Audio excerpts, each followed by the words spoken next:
if you're working with a horse that's being pushy or aggressive, you need to realize that you're in a very dangerous situation. And it might not be safe for you to actually do the work with the horse. You might want to decide to have a trainer do that work for you. But make sure that the trainer includes you in that training if you choose that route. Many times when horses are sent out to trainers, the trainer trains the horse and they send the horse back, and they don't show the person how to reaffirm what's been taught. If the trainer doesn't show you how to continue that behavior, the horse will gradually go back to the way it was before, because you haven't been taught how to reinforce that behavior. And then you're constantly in this loop of sending the horse back out to the trainer.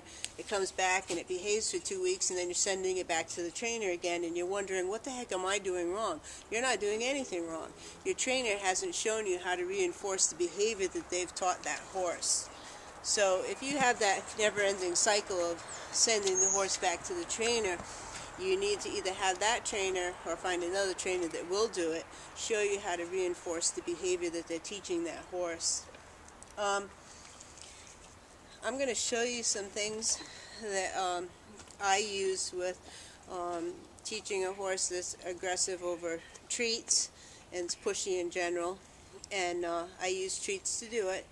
And I can't tell you that you can go out and safely do these things. If you choose to do these things, any or all of them, do so at your own risk. I'm just putting them out there so that they're options that you can look at and you can decide for yourself if it's safe for you to do them. Now you notice while I'm talking to you here, I'm keeping him at a certain distance away from me. And I'm talking, and this is what you want to do. You want to teach him a boundary. He's not allowed to come in and be pushy with me. If he stays out there at a distance, it doesn't come in too close, then he gets food. And I can make him back all the way back up to that gate over there just by not giving him anything. If he were being overly aggressive with me, and I thought he was going to either run right into me or he was going to bite me, I might go like this and spin the lead rope to keep him back. And I would keep him back. He's backing up more and more and more. You can't see him. It's funny. I would continue to spin that lead rope or keep him back until he was soft looking. I would not back up a little bit, Bubby. Yeah, it's all right. Back up a little bit. I would not just back him up until he backed up to a certain point. I'd also want him to look soft. I wouldn't want his ears pinned. I wouldn't want him braced. I would want him to look soft. And you can teach him to stand a very specific distance away from you. I'm not doing that with him here. As long as he's not right up on top of me, then he's allowed to have the treat. And what this eventually teaches the horse, if you're consistent with doing it, is that he's not going to get a treat if he's being pushy. He's only going to get the treat if he's backed away from you. And that's the problem people have. They don't realize that it's up to them to teach the horse that it can't push you for the treat. And if pushing you for the treat doesn't get them the treat, they very quickly learn that pushing isn't the option. Backing away from you and standing away from you is the option to get the food.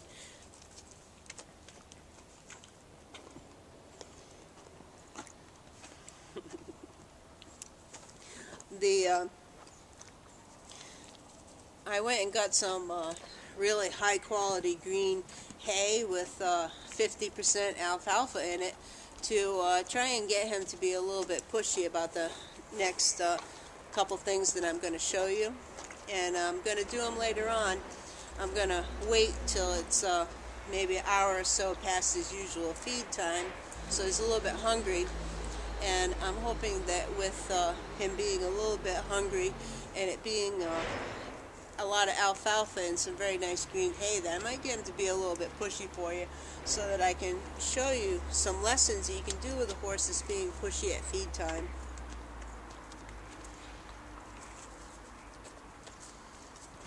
See how he just stands out there?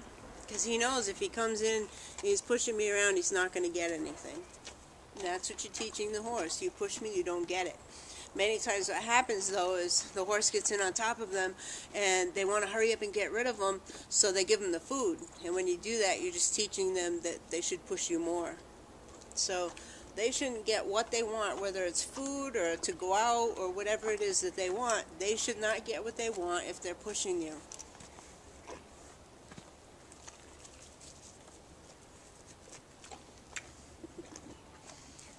You're a good boy. You're a good boy.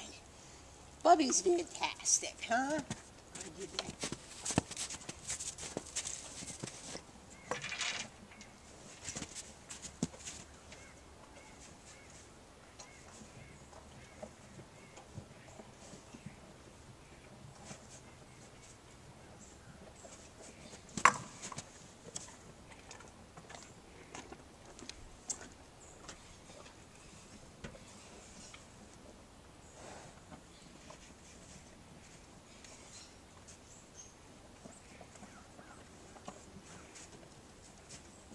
I'm not going to do anything, and we're going to see if he figures out whether backing up from me will get him the food or not.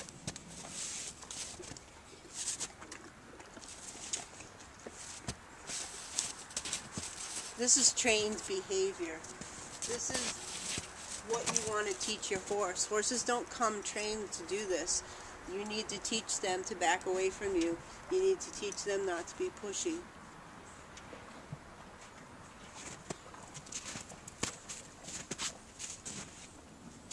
It's not the horse's fault, and it's not the treat's fault. It's not the food's fault if a horse is pushy. It's the handler's fault. It's the trainer's fault. It's the owner's fault. And that needs to be corrected. You back up, bud. Back up for me.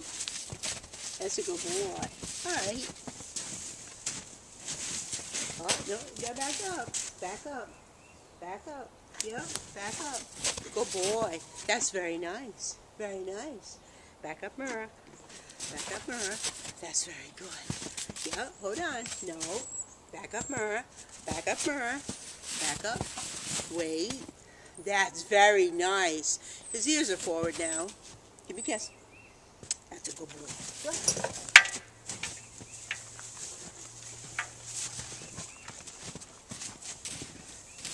That's some very nice high quality alfalfa right there that he very intently wanted. Now to do the exercise that I'm going to show you, you need to use some very high quality hay like that. This has a lot of alfalfa in it, so he wanted to be a little pushy about getting to it. Back up. Back up. Back up. That's a good boy. That's a good boy. He's asking me, is that far enough? No. You gotta back up, Murrah. Back up, Murrah. Jump. Back up, Murrah. Murrah. No. No. No. No. No. That's a good boy. That's good. He was flipping his head a little bit, which is a sign that, you know, they might be thinking about nipping you. So that's when you grab up the lead rope and just protect yourself a little bit. Saying, nope, you gotta stand out there a little bit. You're gonna have to wait. This is like, alfalfa is like the greatest thing, huh, Bubby? He says, I want that. You want to wait until he's obliging, which he's not obliging right now. He's pushing as far into that lead rope as he can. How about, all right, but you gotta back up. You gotta back up. That's good. Ears are up. Go ahead. Have some. That's a good boy. Now you don't want to take him away from it so fast that it's like, oh, I just got to bite, and you're making him back up really quick, because then you're going to start making him anxious. You want him to let him eat enough hay that he calms into eating the hay a little bit, and then you're going to ask him to back away from it again. You can start out with very low quality hay and work your way up to this, because with regular hay he wouldn't act like this.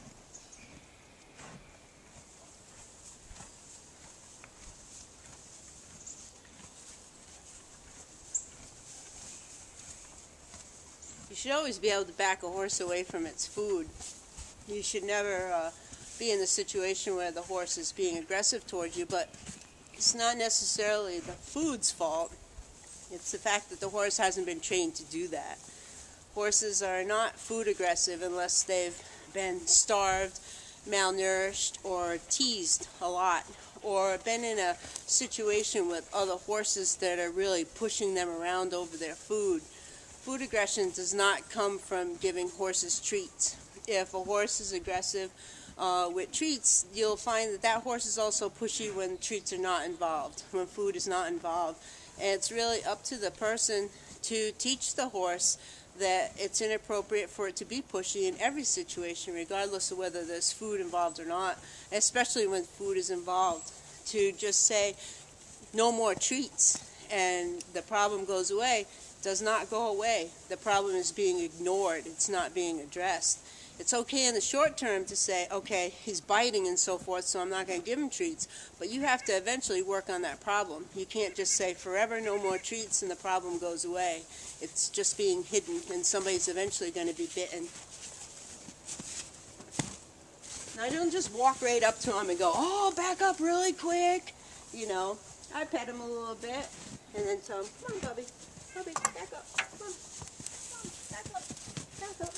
Back up. That's a very good boy. And I told him that that was good. You want to always do positive reinforcement. Tell them what they're doing is good. Good boy. Good boy. Too often you see people that say, no, don't do that. Or they march right in there and they're going to make them back up, and the horse backs up and they never tell them, oh, you did a good job. If you say no to a horse, or if you have to be forceful or firm with a horse, as soon as the horse does what you want him to do, you soften. And you go, good boy, nice job. Because then you've told them what you don't want, and you've told them what you want them to do. Now, there are a couple of things that I want to interject here. One is, I know at this point, there are at least a few people going, oh, haha, look, she just proved my point. She introduced this food to this horse, and it made him pushy. So it's the food that's making the horse pushy or aggressive. I'm going to address this point, but there's another point that I think is a little bit more important that I'm going to get to first. So if you just had that thought pop into your mind, hold on to it for a minute. The point I want to make is that if you have a horse that's being pushy in the small way that my horse was, or any other small way similar, if you feel that they're at all being pushy, you need to address it. It's not something that you can ignore, because the more you ignore it, the more it'll escalate. This horse had a really bad biting problem when he was younger. He's 10 years old now, and I got him when he was 4 months old, and he really had a very bad biting problem back then. For this horse, if I were to ignore that little behavior that you saw there and let it go 3, 4, 5 months down the road, he'd be biting again. Now, another horse that has a biting history that's a little bit fresher, it might not take so long. It might take only 1 or 2 times, and then the horse would be biting. The next time, it might try and take a nip out of somebody. And if you have a horse that hasn't bitten you yet, but is inclined to biting, it may take 1 or it may take several attempts at escalation before it bites, but it will eventually build up to biting. And this is where you need to nip this kind of stuff in the butt. You know, when the actions are small, rather than wait until they build up, and then the horse is uncontrollable. And what I gave you was only one example of how this situation might be addressed.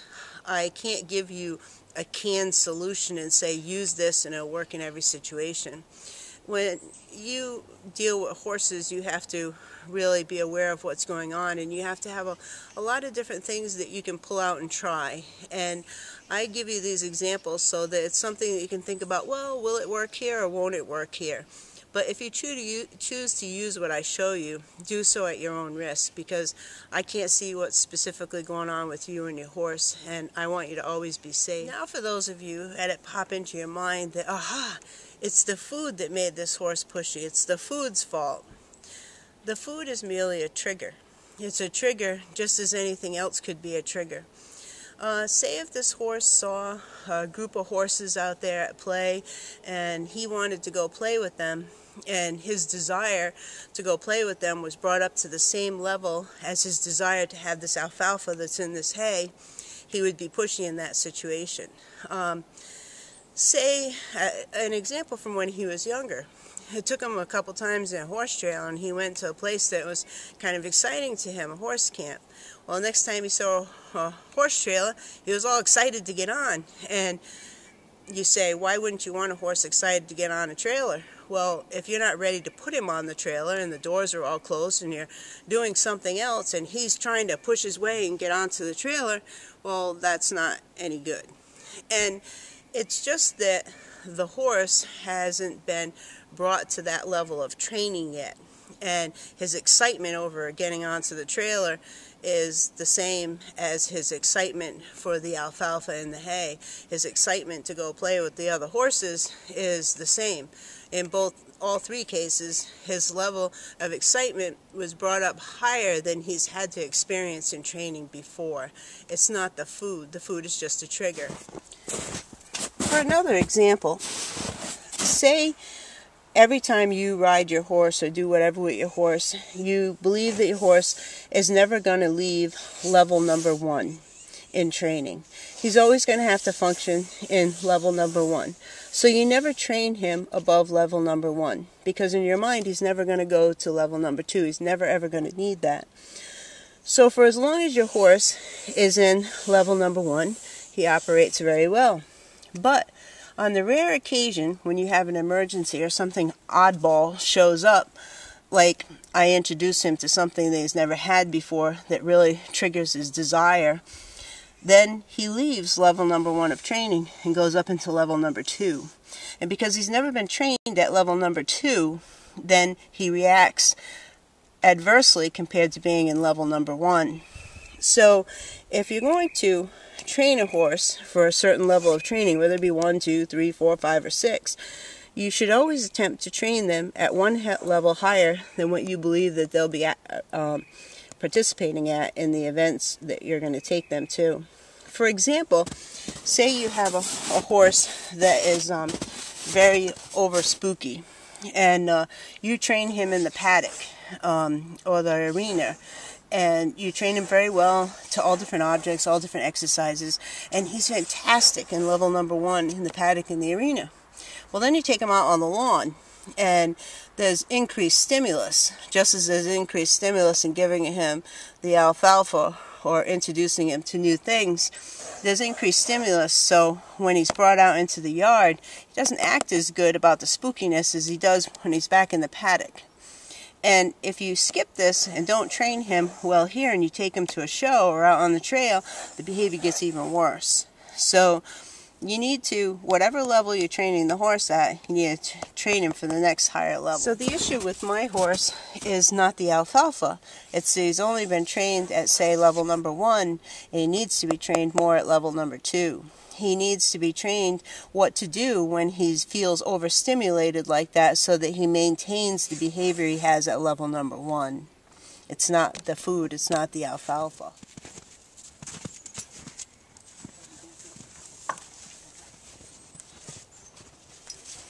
The other way you can do this exercise is, alright, you gotta back up. That's a good boy. Now you're gonna dance around me a little bit. Back up. No, you gotta back up. Back up. Good boy. Back up. Yeah. The other way you can do this exercise, no, you gotta back up. Yeah? Well, alright, you give me a kiss. Good boy. When he backs up, give him the hay.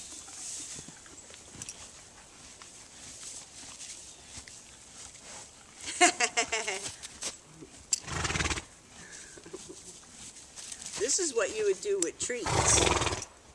This is what you would do with treats. You don't want them up and close to you. What you're doing with the lead rope here is just reinforcing that he cannot come into your space. You don't want to smack him with it. It's just very unlikely he's going to stick his face into it. Some horses that are being very, very aggressive, you would have to spin this very fast. And he backed up, so I'm going to give him some. You can do this with a whole flake of hay. The more often you do it, the better you'll get, the better the horse will behave. All you're doing is teaching him boundaries. You don't need to chase him around the paddock or anything. You don't need to be overly aggressive. You don't need to be overly firm. You want to make sure that you're not going to get bit.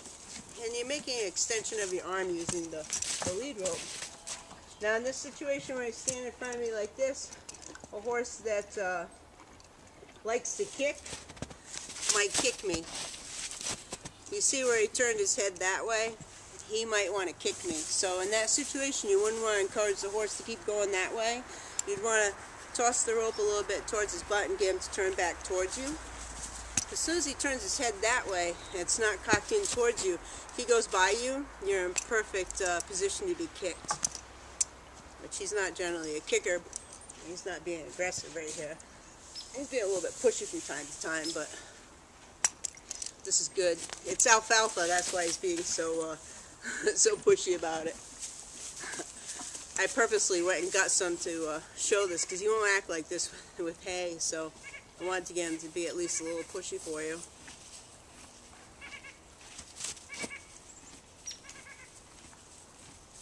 If you did this like every couple days for a couple weeks, they'd really get the idea that they can't be in on top of you when you have food. And you can do the same thing with treats. You can also use a small wand or something for the extension of your arm. I like the lead rope because you can just toss it over your shoulder when you're not using it. Now he's thinking of walking by me, which you don't want a horse to do if they're a kicker. Good boy, that's very nice. Don't, just stay back there. Make him put the 1 foot back that we just brought forward. Good boy. Nice. Very nice job. I hope he's in range so you can see him at least. I may have made him back up a little bit too much. That's a good boy, that's alright. You're reading my mind. I thought you needed to be a little closer.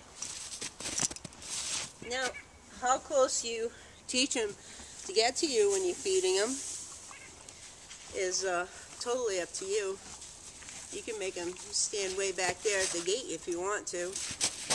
I just don't want him on top of me, that's all.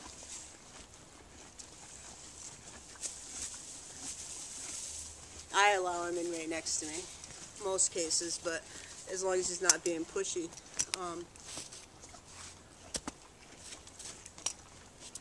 There you go. He took that 1 foot back again. I don't know if he's still in range of the camera. Bubby, go ahead. The other thing you can do with this kind of exercise is when you request the horse to back up from the hay, and in this situation it would be good not to be using alfalfa as I'm using. I put alfalfa because I wanted him to act up a little bit for me. Back up, back up. When he backs up, tell him, good boy, and give him a treat that has more value to him than the hay, and that's another way we can do it. When he gives kisses, he's asking if he can have something. So he's asking if he can have the hay. Yeah, alright, go ahead. You want to make sure when you back the horse up out of your space that you're looking at what the horse looks like. If he's got his ears pinned and he's stomping the ground and he looks aggressive to you, you want to reward him and let him come back to the hay. You want to keep him back. And you want to start off softly and, you know, just try and keep him back this way. If he still keeps being pushed, you can go really fast to keep him back. Don't hit him. I've only seen a couple of horses try to go through that, and they were really severe cases. Or with the lead rope, you can spin the end of the lead rope. I like the lead rope because this, you can't really do anything with it if you don't want to use it, where the lead rope, you can just carry it around over your shoulder. And if you have a horse that's being aggressive to the point where you have to use that lead rope a lot to back him out of your space, it's sometimes good to carry this around with you after you feel like you really don't need that so much anymore, because the horse will see the lead rope and know that you can immediately extend your arm and make your reach bigger.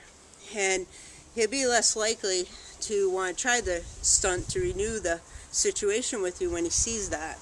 So if you use the lead rope in that way to keep an aggressive horse back away from you, keep it with you until you're really sure that the problem has disappeared completely and it's not going to be revisited, because he will see that and know that that's a tool that you can just take off your shoulder and use to lengthen your arm. It'll deter him from wanting to try it because he knows that you have something that you can use.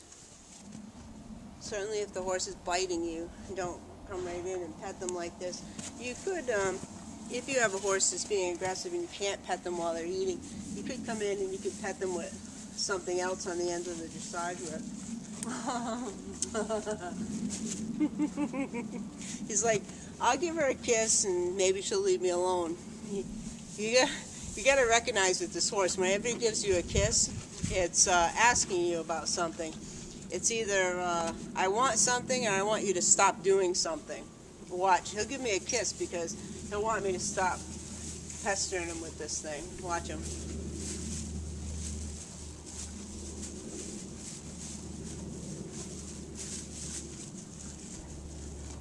That's a good boy.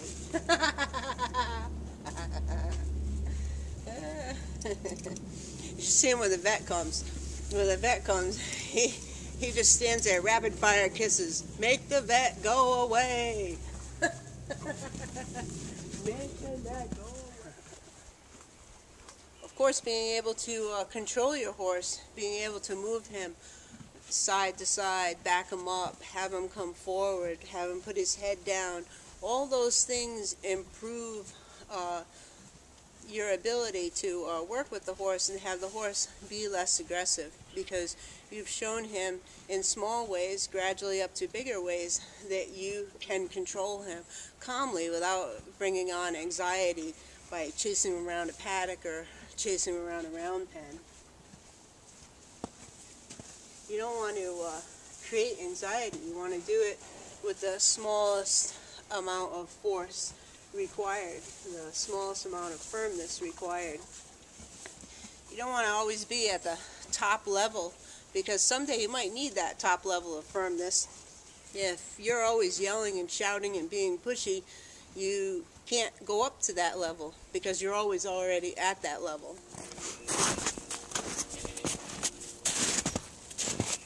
Now, if you have a horse that's so severe in its behavior, you're afraid to get in with it and you're feeding it over the fence or over the stall wall, first you should be having a trainer work with that horse. But one of the things you can likely do at feed time, and again, you do this at your own risk, you choose whether to do it or not do it because I can't see the situation.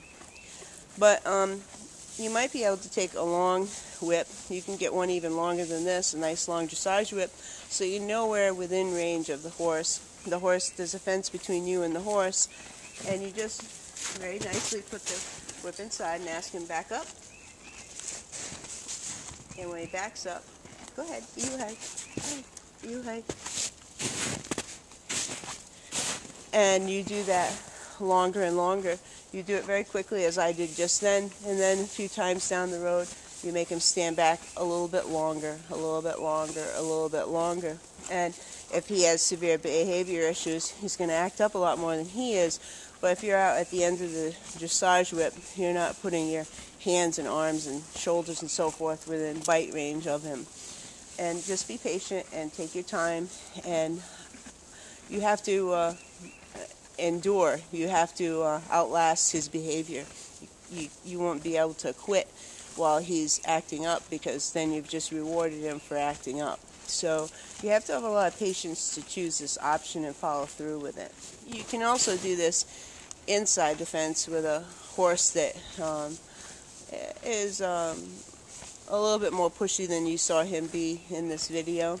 If you're afraid that he'll bite, you can use the whip as an extension of your arm so that you don't have to be so close to him inside also. If you have a horse that scares you so much that you have to work with it from outside the fence, get professional help first before you start working with that horse. Always be safe.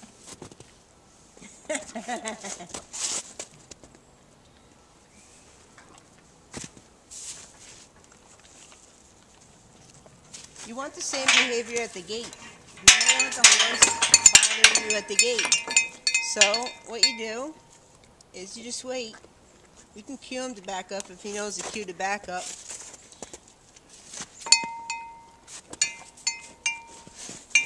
You wait to enter the gate until he's back where he belongs. However far that is you want him to be. And it's always good that if ahead of time you've taught him back up and wait.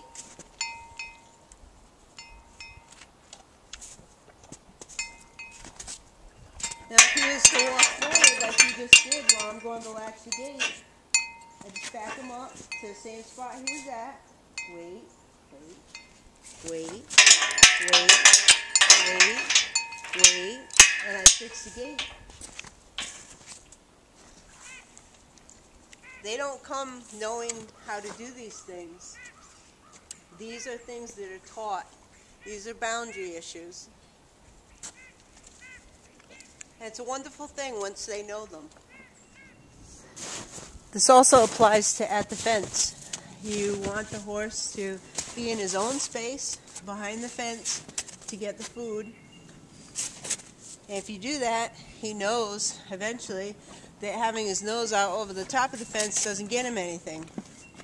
He has to have his face in, and you can make him even step back like he just did.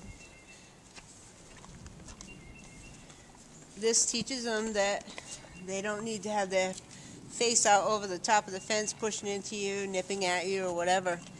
They're not in your space. This is your space on this side of the fence over the top. Right now, when he puts his nose out here, he's in my space. I want him in his space. And whether the fence is here or not, he shouldn't be standing in your space, and you shouldn't be crowding into his space either.